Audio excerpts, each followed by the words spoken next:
ময়মনসিংহে জরুরি হাম রুবেলা টিকাদান শুরু। ময়মনসিংহ জেলা প্রতিনিধি মোহাম্মদ জহিরুল ইসলামের রিপোর্টে দেখুন বিস্তারিত। সাথে আছে আমি রাজিয়া সুলতান। আপনারা দেখছেন I1 টিভি।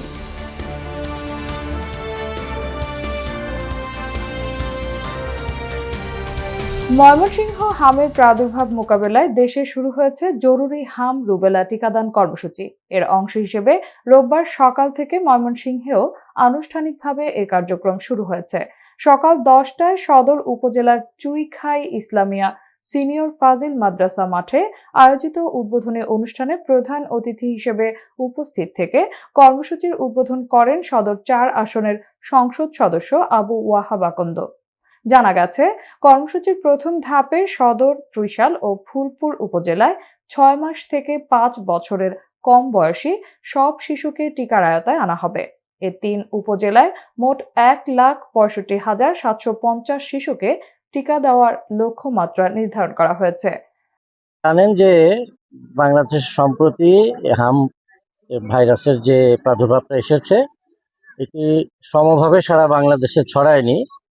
আমাদের 30টি উপজেলা, বিভিন্ন জেলার মোট 30টি উপজেলা আইডেন্টিফাইড হয়েছে, যেগুলো রেড জোন হিসেবে আমরা নিয়েছি।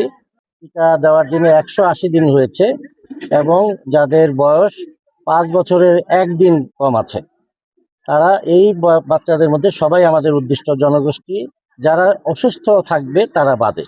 এটি নিয়ে ওই দোষাদোষিরও আসলে কিছু নেই।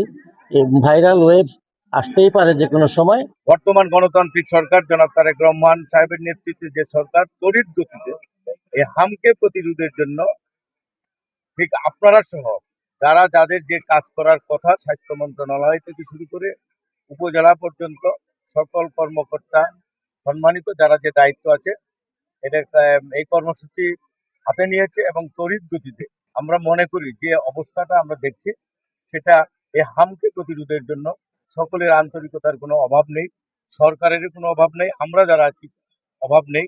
7 দিনের এই ক্যাম্পেইনের জন্য সংরক্ষিত টিকার পরিমাণ 1,74,000 ডোজ। এ বিষয়ে স্বাস্থ্য অধিদপ্তরের ঢাকা হাসপাতাল শাখার উপপরিচালক ডক্টর সৈয়দ আবু আহমদ শফি জানান, পূর্বে কিছু সমন্বয়হীনতার কারণে টিকাদানের সমস্যা দেখা দিলেও বর্তমানে জেলার জন্য পর্যাপ্ত টিকা মজুত রয়েছে।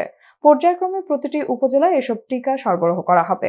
উদ্বোধন শেষে সংসদ সদস্য আবু ওয়াহাব আকন্দ আশাবাদ ব্যক্ত করে বলেন, এ জরুরি টিকাদান কর্মসূচির মাধ্যমে দেশের হামের পরিস্থিতির উন্নতি হবে।